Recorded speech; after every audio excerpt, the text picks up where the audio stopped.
우리가 낙심하지 않는 이유, 그런 제목으로 말씀을 전합니다.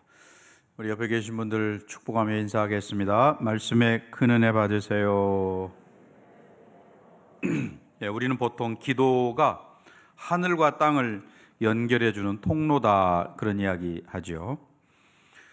우리 성도로서 우리는 기도함으로 하나님과 교제하죠. 또 그분의 은총을 받는 통로가 바로 기도이기도 합니다. 또 우리가 기도하는 동안 기도를 통해서 하나님의 뜻을 깊이 깨닫게 되기도 하는 거죠. 주께서 가르치신 주기도문이 있죠. 마태복음 6장 9절부터 13절까지 나오는 이 주기도문이 기도의 방법 또는 기도의 원리를 가르쳐 주고 있다면, 오늘 이 비유, 사실은 이 비유는 누가복음에만 나오는 비유지요. 다른 공간 복음서에는 나오지 않는 비유인데, 이 비유는 소위 기도의 자세를 가르쳐 준다, 이렇게 말합니다.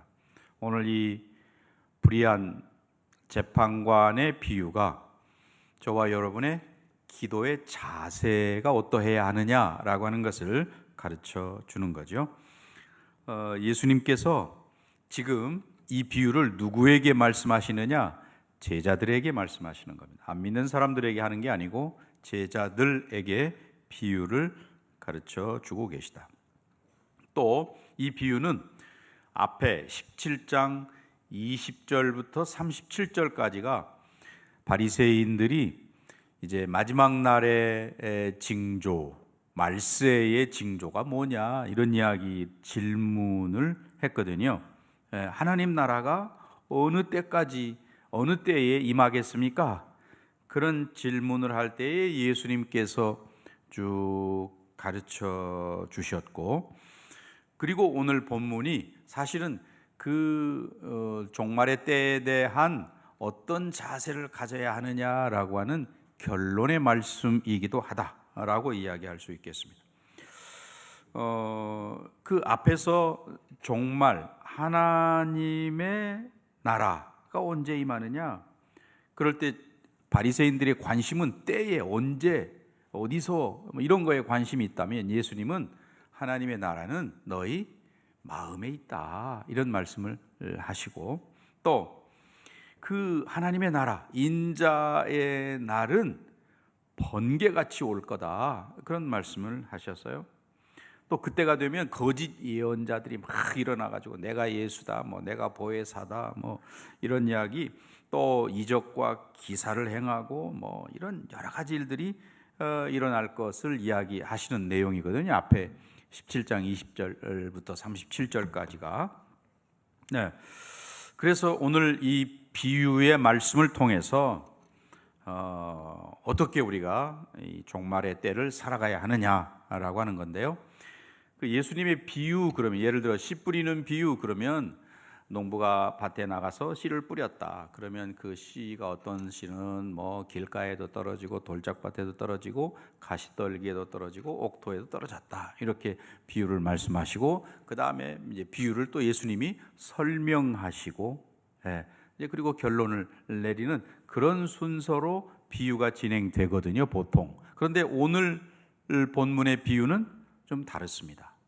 먼저 비유를 주신 목적을 딱 이야기하고 그 다음에 비유를 설명하시는 것으로 되어 있습니다. 자, 그럼 1절 말씀을 읽어보면 확실히 드러나는데요. 1절 같이 볼까요? 예수께서 그들에게 항상 기도하고 낙심하지 말아야 할 것을 비유로 말씀하여. 예수님이 누구에게 이 비유를 말씀하신다고요? 제자들, 그들, 제자들이거든요. 제자들에게 비유를 말씀하시는데, 그 비유의 목적은 항상 기도하고 낙심하지 말아야 할 것을 위해서 비유를 말씀하신다. 목적이 분명히 먼저 나오거든요. 자, 그러니까 거긴 두 가지죠. 항상 기도해야 한다라고 하는 거하고, 또한 동시에 낙심하지 말아야 한다라는 이야기예요. 그 말은 많은 사람들이 낙심을 한다는 이야기거든요. 예수님께서 그것을 지금 지적하고 계세요. 이 비유의 내용은 뭐 간단합니다. 불의한 재판관이 있는데 그 사람에게 억울한 한 과부가 와서 하소연을 했는데 뭐 그거 무시하고 잘 듣지 않고 무시하다가 계속 와서 귀찮게 하고 그러니까 재판관이 아이고 내가 저 사람을 봐서는 뭐 들어주지 않아도 되지만 힘없는 과부니까 그런데 맨날 안 들어주면 저렇게 찾아와서 나를 귀찮게 하니까 나를 위해서 내가 들어준다 이런 내용이거든요. 오늘 비유의 내용이. 자, 이 재판관이 어떤 사람이냐? 2절에 딱 나타나 있어요. 2절 같이 보면 이르시되 어떤 도시에 하나님을 두려워하지 않고 그다음에 두 번째 사람을 무시하는 한 재판장. 네, 이 재판장의 태도가 두 가지죠. 하나는 하나님을 두려워하지 않아. 하나님이 어디 계셔? 하나님 믿으려면 내 주먹을 믿어라. 뭐 이런 이야기 하는 거죠. 그리고 또 하나는 사람을 무시하는 거죠. 특별히 과부는 뭐 더 무시하겠죠. 웬만한 사람은 다 자기 발 아래 보는 거. 왜냐하면 그 당시에 이제 비유의 배경이 되는 그 시대가 어느 시대입니까? 로마가 이스라엘을 식민지 삼았던 그런 시대입니다. 그러니 로마에서 재판관으로 보통 총독이 와서 재판관도 하니까 그런 사람들의 입장에서 보면 이스라엘 사람들 뭐 다 자기 발 아래에 있는 사람들이죠. 더군다나 과부? 그러면 힘없는 사람, 끈 떨어진 뭐 연 같은 존재, 뭐 이렇게 생각할 거예요. 그러니까 이러한 재판장이 있다라는 사실 또는 이러한 재판장 같은 사람이 세상에 많다라고 하면 우리는 낙심이 되는 거죠. 이 시대가 바로 그렇잖아요. 이런 하나님을 두려워하지도 않고 사람을 무시하는 재판장이 많은 세상, 참 낙심하기 좋은 그런 세상이죠. 그런데 그것은 그러한 사실은 반대로 우리가 저와 여러분이 기도를 포기하지 않고 계속해서 기도해야 할 이유가 되기도 하는 거죠. 왜? 세상은 불의한 거야. 불의가 판을 치고 불의한 사람들이 더 잘 되고 이게 세상이다. 또 세상 사람들은 하나님을 두려워하지 않는다. 그러니 우리가 그 세상이 그러한 세상이 불의하다고 낙심하거나 또 주저앉아 있을 이유가 없는 것이고 또 그렇게 하면 뭐 세상이 바뀌느냐? 그렇지 않은 거죠. 마치 그 어두우면 불을 켜야 되는 것처럼 어두울 때일수록 더 불이 절실하게 필요한 것처럼 지금이 더 오히려 기도의 불을 떼야 할 때고 이 세상이 불의가 가득 차고 또 그렇게 사람들이 낙심하고 낭망하고 살아가기 때문에 오히려 더 우리는 기도해야 한다. 낙심하지 않고 우리가 기도할 때 응답을 기대할 수 있는 줄 믿습니다. 정말 기도해야 할 제목들이 많잖아요. 우리 젊은이들 미래에 대한 비전이 없기 때문에 결혼도 포기한다고 그러고 뭐 그냥 오늘만 산다고 그러고 이런 모습들을 보이고 있습니다. 사람들이 갈수록 그러니까 또 험악해지고 내일에 대한 소망이 없다 보니까 좀 이렇게 점점 악해지는 그런 모습들이 있습니다. 또 뭐 건강이나 또 사업에도 그렇고 요즘 뭐 남북 간의 그런 긴장은 계속 고조되어 가고 있고 또 뭐 전쟁의 소식은 끊이지 않고 뭐 이런 여러 가지 것들이 더욱더 우리를 낙심케 하는 거죠. 그러나 우리가 그런 상황이기 때문에 오히려 더 우리 믿음의 사람들은 기도해야 된다. 여기 불의한 재판장이 결국 과부의 청을 들어준 이유가 계속해서 찾아와서 귀찮게 하기 때문에 그의 청을 들어주었거든요. 그러니까 왜 그러면 이 과부가 그렇게 귀찮게 하는 그 원동력이 뭐냐? 네, 여기 3절 그 도시에 과부가 있어서 하나님을 한 과부가 있어 자주 그에게 가서 내 원수에 대한 나의 뭘요? 원한을 풀어주소서 하되라고 되어 있습니다. 그러니까 내 원수에 대한 나의 원한, 그것이 해결되기를 바라고 있는 것이죠.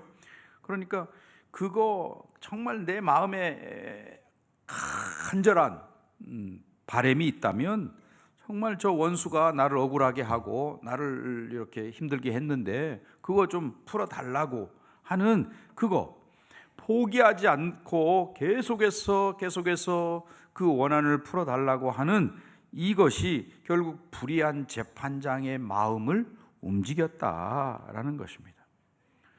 하물며 우리 성도들의 끈질긴 기도, 하나님 내 기도를 들어주세요 라고 하는 그 끈질긴 기도를 하나님께서 들어주시지 않겠느냐라고 하는 것이고, 또 우리가 그렇게 하나님 앞에 간절하게 기도한다는 것은 하나님을 우리가 신뢰한다는 표시죠. 저와 여러분이 하나님을 믿습니다, 하나님을 의지합니다, 하나님을 신뢰합니다 라고 하는 표시, 그것이 있기 때문에 하나님께 기도한다는 말입니다. 그러니까 하나님을 전적으로 의지하는 사람은 기도를 포기하지 못하는 거고, 아니 포기할 수 없는 거고, 왜냐하면 그 긍휼에 풍성하신 하나님을 우리가 잘 알기 때문에. 그렇습니다. 자, 다시 1절로 가보면 예수님께서 제자들에게 어떻게 기도해요? 항상 기도하고 이렇게 말합니다. 항상 기도하고. 항상이란 말, 건강할 때나 병들 때나, 또는 내가 기쁘고 감사할 때나, 아니면 낙심이 되고 우울할 때나, 할 것 없이 언제든지 기도해야 한다라고 하는 말씀이죠. 쉬지 말고, 다 같은 말이죠. 우리가 정말 신앙의 생명력이 약동할 때 항상 기도할 수 있는 거죠. 그냥 무기력하고 또 낙심이 되고 그러면 항상 기도한다는 게 안 되는 거죠. 우리가 기도는 영혼의 호흡입니다 이런 이야기 하죠. 그 영혼의 호흡은 얼마나 중요하냐, 이거 모르는 사람은 이 중에 아무도 없습니다. 다 알죠. 그렇기 때문에 계속해서 우리가 호흡을 하는 거고요. 우리가 항상 기도하는, 혹은 계속해서 기도하지 못하는 이유가 어디에 있습니까? 기도하는데 쉽게 응답이 되지 않기 때문에, 또 아니면 내가 기도했는데 그렇게 내가 원하는 대로 기도가 응답되지 않기 때문에 우리가 이렇게 계속해서 기도하기가 어렵다라는 것입니다. 사탄은 계속해서 거기다가 죄를 뿌리는 거죠. 회의하고 불신하고 낙심하고 좌절하고 이렇게 하도록 계속해서 결국은 기도하지 못하도록 만든다는 말입니다. 그만큼 기도가 귀하고 중요한 것이기 때문에 사탄이 방해할 만큼, 못할 만큼 그런 중요한 무기가 저와 여러분이 가지고 있는 기도의 무기라는 것입니다. 우리가 다른 사람들을 위해서, 특별히 가족의 구원을 위해서, 자녀들의 영혼 구원을 위해서, 남편의 구원을 위해서 우리가 얼마나 기도합니까? 그런데 기도하다 또 계속해서 그 시간이 길어지고 늘어지고 하면 쉽게 포기하기가 되는 거죠. 그런데 기도를 우리가 쉬는, 죄를 범하지 않겠다라고 말하는 그 선지자의 고백과 같은 그런 중요한 기도인데, 때로는 그것이 너무 무의미해 보이고 아무런 힘이 없는 것처럼 보이기 때문에 우리가 슬며시 포기하는 거 아니겠어요? 오늘 저와 여러분 다시 한번 이 말씀을 읽으면서 또 예수님의 이 비유를 깨달으면, 특별히 예수님께서 제자들에게 비유하시는 이 중요한 내용을 가르치기 위해서 비유로 말씀하시는 그 마음, 중심을, 예수님의 중심을 좀 깨닫는 저와 여러분들이 되시기를 바랍니다. 그래서 예수님께서 제자들에게 항상 기도하고 낭망하지 말아야 될 이유를 설명하기 위해서 비유로, 이 비유라는 게 그거 아니겠어요? 쉽게 설명하고 기억에 남도록 설명하기 위해서 그렇게 비유를 지금 예수님께서 사용하시는데, 하나님도 두려워하지 않고 사람을 무시하는 이 재판관, 그러니 그 사람 앞에 모든 사람들, 특별히 이 과부는 얼마나 손톱 밑에 때만큼도 알지 않는 그런 존재인 것이죠. 그 과부가 정말 의지할 데가 없어서 아무 데도 나를 도울 자가 없고 아무도 나를 도울 수 없다 생각하기 때문에 이 남편의 문제가 됐든 아니면 자식의 문제가 됐든 이 원한이 섞인 이 문제가 과연 무엇이냐라고 하는 것을 설명하지 않기 때문에 잘 모르겠지만 아무튼 그런 원통함을 가지고 있는데 나는 이 문제가 해결되지 않으면 살 수 없다. 그런데 뭐 힘이 있는 것도 아니고 돈이 있는 것도 아니고 또 그렇다고 배경이 있는 것도 아니고 그러니 이 과부가 해결할 수 있는 유일한 해결책이 있다면 재판장에게 가서 호소하는 것, 그것뿐이죠. 내 원수에 대한 나의 원한을 풀어주세요 라고 하는. 그러니 뭐 재판관은 하나님도 두려워하지 않는 사람인데 이 과부의 뭐 와서 부르짖는 소리에 귀를 기울일 까닭이 없는 것이죠. 그러나 이 여인은 내 안에 있는 이 문제, 이 원한이 해결되지 않고는 나는 살 수가 없습니다 라고 하는 그런 것 때문에 계속해서 찾아가는 거죠. 아마 뭐 못 오게도 하고 뭐 꾸짖기도 하고 뭐 무시하기도 하고 별짓을 다 했을 거예요. 그러나 거기에 개의치 않고 계속해서 끈질기게 찾아와서 간청하는 이러한 모습. 네. 자, 제가 4절, 여러분이 5절을 읽겠습니다. 그가 얼마 동안 듣지 아니하다가 후에 속으로 생각하되 내가 하나님을 두려워하지 않고 사람을 무시하나.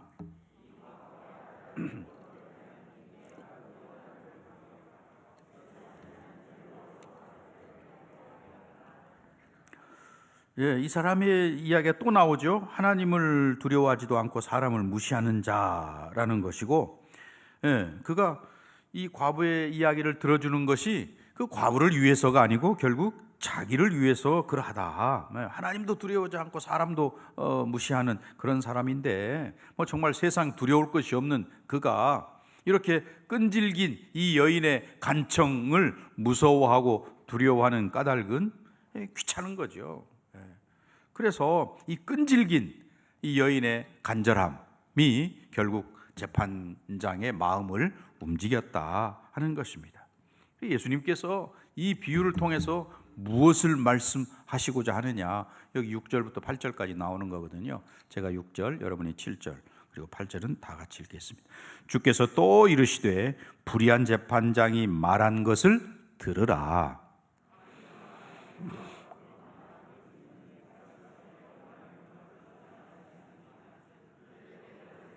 같이 읽습니다. 내가 너희에게 이르노니 속히 그 원한을 풀어주시리라. 그러나 인자가 올 때에 세상에서 믿음을 보겠느냐 하시니라. 아멘.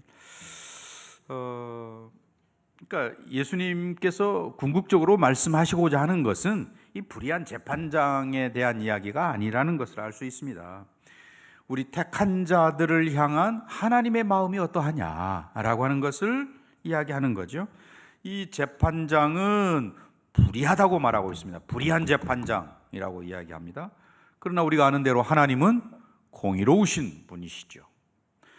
하나님은 사람을 외모로 취하지 아니하시고 우리의 마음, 중심을 보시는 분이시다 하는 것도 압니다. 또 이 재판장은 여인을 무시하는, 하나님을 두려워하지도 않는 그런 사람이지만 하나님은 은혜가 풍성하신, 긍휼이 많으신 그런 분이시다. 그래서 우리를 사랑하시되 독생자를 내어 주시기까지 사랑하시는 그런 분, 그 하나님께서, 그러한 하나님께서 어찌 성도들이 밤낮으로 부르짖는 기도를 들으시지 않겠느냐라고 하는 말씀이 예수님의 가르침입니다. 우리 제자들에게 하시는 말씀인 것이죠. 하나님이 우리 아버지시다. 그러면 아버지는 자녀들에게 좋은 거 주기를 원하는 거고, 또 그 아들이 뭐라고 말하는지 잘 귀 기울여 듣고 그 언제든지 소원을 들어줄 준비를 하고 계시는 거다, 그런 이야기죠. 우리가 예화, 그런 예화 많이 들잖아요. 성도가 죽어서 천국에 갔는데 천사가 한 창고를 데리고 가더니 창고를 딱 보여주는데 이게 뭡니까 그랬더니 천사가 그런 이야기, 이게 다 네가 기도하면 하나님께서 내려보내려고 준비해 놓고 있는 그런 선물들이다. 근데 네가 기도하지 않아서 여기 이렇게 쌓여 있는 거다. 그런 이야기. 하나님, 우리 부모로서 자식들에게 어떻게든지 더 좋은 거 더 많이 주려고 하고 원하는 것보다 더 주려고 하는 게 부모의 마음인데, 하나님 우리 아버지의 마음은 그보다 더한 것이죠. 그 하나님의 마음을 우리가 몰라서 구하지 못하기 때문에 그러하다라고 할 때에, 아버지가 자녀를 사랑하기 때문에 그 자녀의 소원을 들어주는 것처럼 하나님께서는 나의 간구에 귀를 기울이시고 또 내 소원을 정말 잘 들어주려고 준비하고 계시는 그런 분이시다. 그런데 우리는 이 하나님을 불의한 재판관처럼 그렇게 생각해서 하나님 내 기도 안 들으시는구나, 아니면 저 불평하고 원망하는 정도, 하나님 내 기도에 나의 문제에 관심을 가지지 않고 계시는구나 정도로 이렇게 생각한다는 것이죠. 이 재판장은 그 과부에 대해서 사실은 무관심하잖아요. 사람 무시하는데 고관 대작들도 아마 무시했을 텐데 이 과부 정도야 정말 무관심한, 그러나 하나님은 저와 여러분의 작은 신음에도 귀를 기울이시는 그런 아버지신 줄로 믿습니다. 정말 재판관은 그저 자기가 괴로워서 문제를 해결해 주는 정도였지만, 하나님은 우리를 사랑하시고 또 나를 보면서 기뻐하시면, 그 기쁨이야 말할 수 없죠. 저도 최근에 둘째 손녀가 태어났는데 기쁨이라는 게 막 자랑하고 싶어서 막 이렇게 누굴 만나든지 가서 계속 자랑하고 이러고 싶은 게 내 마음이잖아요. 근데 하나님께서는 저와 여러분을 이렇게 바라보시면서 기쁨을 이기지 못하신다고 이렇게 표현하고 있습니다. 그 하나님께 우리가 간절히 구하지 않기 때문에 얻지 못한다고 성경은 이야기하고 있습니다. 야고보서 4장 2절 말씀에 그런 말씀이 있잖아요. 뭐라고 되어 있습니까? 너희는 욕심을 내어도 얻지 못하여, 또 너희가 얻지 못함은 구하지 아니하기 때문이요, 구하여도 받지 못함은 정욕으로 쓰려고 잘못 구하기 때문이다. 우리가 정말 구하지 않기 때문에 얻지 못하는구나, 이 대목이 우리의 마음을 아프게 하는 거죠. 정말 하나님 나를 사랑하시고 나의 기도를 반드시 들어주시는 그런 분이신데 내가 구하지 않기 때문에. 또 야고보 5장 14절 요한일서 5장 14절 15절 말씀에 보면, 그를 향하여 우리의 가진 바 담대한 것이 이것이니 그의 뜻대로 무엇을 구하면 들으심이라. 우리가 무엇이든지 구하는 바를 들으시는 줄을 안즉 우리가 그에게 구한 그것을 얻은 줄을 또한 아느니라. 하나님께 기도한 것은 이미 받은 것으로 믿으라, 그런 말이죠. 자, 우리는 예수님의 이 비유, 제자들에게 주시는 이 비유의 말씀을 통해서 크게 두 가지를 좀 우리가 깨달았으면 좋겠습니다. 우리는 이 간절한 기도 제목을 가지고 끈질기게 기도해야 되는구나. 간절함이, 이 여인의 내 원한을 풀어주세요라고 하는 그 애절한 간절함이 그에게 있었다라고 할 때, 우리가 하나님 앞에 나갈 때에 하나님 앞에 이런 간절함을 가지고 계속해서 기도하는 그런 모습이어야 되겠구나. 이 여인에게는 정말 이 문제가 해결되지 않으면 나는 죽습니다 라고 하는 내 원수에 대한 나의 원한을 풀어주세요, 이렇게 이야기합니다. 그러니 그것 때문에 이 재판장이 어떤 반응을 나타내는 것과 상관없이 계속해서 줄기차게 기도할 수 있었다라는 것이죠.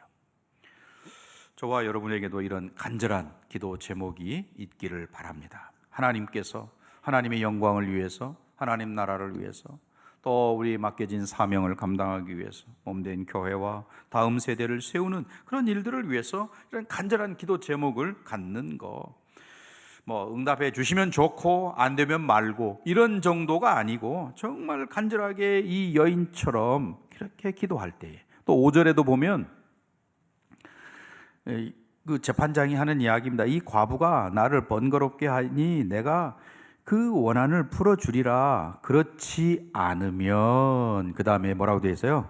늘 와서. 예, 늘 와서라고 되어 있습니다. 예. 그 영어 성경에는 이걸 또 원문에도 마찬가지지만 현재 진행형으로 되어 있습니다. 계속해서 온다. 언제까지? 해결될 때까지 계속해서 와서 끝까지 매달려서 그런 의미입니다. 그러니까 이 여인은 자기의 그런 원한이 풀어질 때까지 끝까지 하겠다라고 하는 그런 자세. 우리도 하나님께서 내 기도에 응답해 주시기 전에는 내가 하나님 결코 물러서지 않겠습니다라고 하는 그런 끈질긴 자세를 가지고 하나님 앞에 나아가야 된다. 뭐 얼마나 우리가 많은 기도 제목들이 있습니까? 그런 기도 제목들을 가지고 이제 고3 수능이 얼마 남지 않았는데 그런 문제들을 위해서도 나라와 민족을 위해서 교회를 위해서 여러 가지 문제들을 가지고 정말 응답될 때까지 하나님 내가 간절하게 기도하겠습니다. 이 여인과 같은 그런 간절한 기도의 제목을 가지고 나아가는 저와 여러분이 되시기를 바랍니다.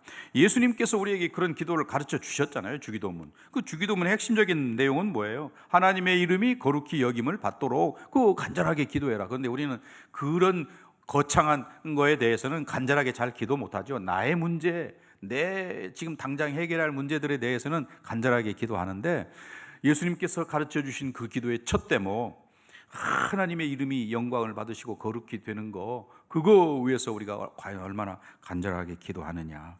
하나님의 뜻이 이 땅에서 이루어지기를 위해서, 그것을 위해서 좀 간절하게 기도하는, 하나님의 이름이 거룩히 여김을 받도록 간절하게 기도하는 좀 기도의 제목과 내용이 좀 바뀌는 저와 여러분, 또 하나님 나라가 이 땅 가운데 임하기를 위해서 우리가 기도해야죠. 우리를 덮고 있는 이 사탄의 통치가 물러가고 하나님께서 통치하시는 내 가정, 교회, 이 나라와 민족, 정말 사탄이 다스리는 곳에는 불의가 있고 폭력이 난무하고 음란하고 그런 거 아니겠어요? 그러나 하나님께서 통치하시면 사랑이 넘치고 평화가 넘쳐나고 이렇게 되는 것이죠.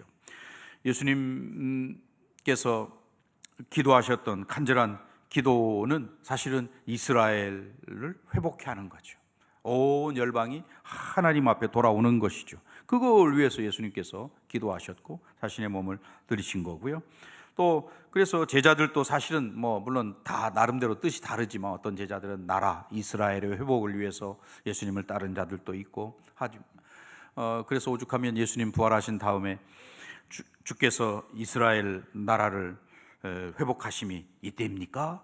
이렇게 물을 정도로 관심이 거기에 있었습니다. 근데 예수님은 야, 때와 기한은 이 하나님께서 정하신 거야. 너희 알 바가 아니고 오직 성령이 너희에게 임하시면 너희가 권능을 받고 예루살렘과 유대와 사마리아와 땅끝까지 이르러 뭐가 돼요? 내 증인이 되는 거야 라고 하는 것을 말씀하시죠. 우리 복음서에도 보면 예수님 마태복음 28장 19절 너희는 가서 모든 족속으로 제자를 삼으라라고 하는 그런 당부하셨고, 또 뭐 마가복음 16장 15절에도 온 천하에 다니며 만민에게 복음을 전하라고 되어 있잖아요. 또 요한복음 21장에도 내가 나를 사랑하느냐 그러면 내 양을 먹이라 치라 이런 당부를 하시고, 그러니까 예수님의 그 오직 관심이, 관점이 혹은 기도의 제목이 어디 있느냐, 세상 만민이 복음을 받아들이는 거, 거기에 예수님의 초점, 간절함이 있었다는 것이죠. 사도 바울도 그런 제목이 있었기 때문에 내가 로마도 가야 되겠고 그 당시에 땅끝이었던 스페인에도 가서 복음을 전해야 되겠다라고 하는 그런 꿈을 가지고 있었던 거죠. 물론 뭐 로마에 그가 죄수의 신분으로 가서 복음을 전하게 됩니다만은 아무튼 그런 간절한 기도 제목이 그에게 있었다 할 때에 오늘 저와 여러분에게도 그런 간절한 기도죠. 특별히 내일 새벽부터 시작되는 우리 2주간 특별 새벽 기도회에도 마찬가지로 그런 간절함으로 기도하는 저와 여러분이 되시기를 바랍니다. 두 번째는 믿음으로 기도해야 한다는 사실이죠. 아까 그 8절 마지막에 보면 예수님께서 인자가 올 때에 세상에서 뭘 보겠느냐고요? 믿음을 보겠느냐 예수님 말씀하세요. 이 말은 무슨 말이에요? 예수님 오실 때까지 끝까지 믿음을 지키며 기도해라. 그런 당부거든요. 예. 마지막 그 주님 다시 오실 그때에 말세가 되면 뭐 거짓 선지자도 나타나고 거짓 메시아도 있고, 우리나라도 그렇잖아요. 뭐 자기가 보혜사라고 하는 사람도 있고, 뭐 자칭 예수라고 하는 사람도 있고, 뭐 이적과 기사를 행한다고 이야기하고 있고, 예, 믿는 자들을 미혹해 하고 한단 말입니다. 그런데 우리가 그런 상황 속에서 믿음을 지키기가 사실은 쉽지 않은 거죠. 그래서 예수님께서 오죽하면 그런 말씀을 하는, 인자가 올 때에 세상에서 믿음을 보겠느냐, 이 믿음을 지키는 게 얼마나 어려운가라고 하는 것이죠. 믿음이 약한 증거가 뭐예요? 기도하지 않는 거죠. 믿음이 약하면 기도가 안 되는 겁니다. 그래서 예수님께서는 어떤 경우에도 우리가 믿음의 중심을 지키고 주님 오실 그때까지 계속해서 믿음을 잘 지키며 기도하는 그런 기도의 용사가 되기를 원하시는 거죠. 기도하다가 포기하고 낙심하고 그런 게 아니고 끝까지 하나님을 믿는 믿음으로 기도하는 기도의 사람. 사탄은 틈만 있으면 저와 여러분에게 기도를 쉬게 하고 기도에 대해서 회의하게 하고 만들고, 또는 또 낙심하게 만들고 이런 전략을 쓰잖아요. 또는 뭐 기도 그거 시간 낭비야, 그 시간에 열심히 일해야지, 뭐 이런 생각 주기도 하고. 네. 그러나 믿음의 기도는 역사하는 힘이 많다라고 하는 사실. 또 야고보 5장 16절 말씀에 우리가 보면, 그러므로 너희 죄를 서로 고백하며 병이 낫기를 위하여 서로 기도하라. 의인의 간구는 역사하는 힘이 크니라. 아멘. 네. 자, 믿음의 기도. 오늘 기도하는 사람은 낙심하지 않는구나. 또 우리가 기도할 때에 하나님께서 일하시는구나. 네. 기도하는 사람은 오늘 이 본문의 한 과부처럼 밤낮 부르짖는 그런 사람이구나. 네. 기도로 낙심을 물리치는 여러분 되시기를 바랍니다. 우리가 낙심하지 않는 이유는 왜 그렇습니까? 우리가 기도하면 하나님께서 응답하시기 때문인 거죠. 우리가 낙심하지 않는 이유는 우리가 기도하면 하나님께서 일하시기 때문이다 라고 하는 사실입니다. 그러니 저와 여러분, 우리가 해야 할 일은 간절한 마음으로 믿음을 가지고 하나님께 기도하는 것. 이번 특별 새벽 기도회가 좀 그렇게 되기를 바라고, 또 우리 모두가 끝까지 기도를 쉬지 않고 포기하지 않고 낙심하지 않고 간절하게 부르짖는 저와 여러분 되시기를 주님의 이름으로 간절히 축원합니다.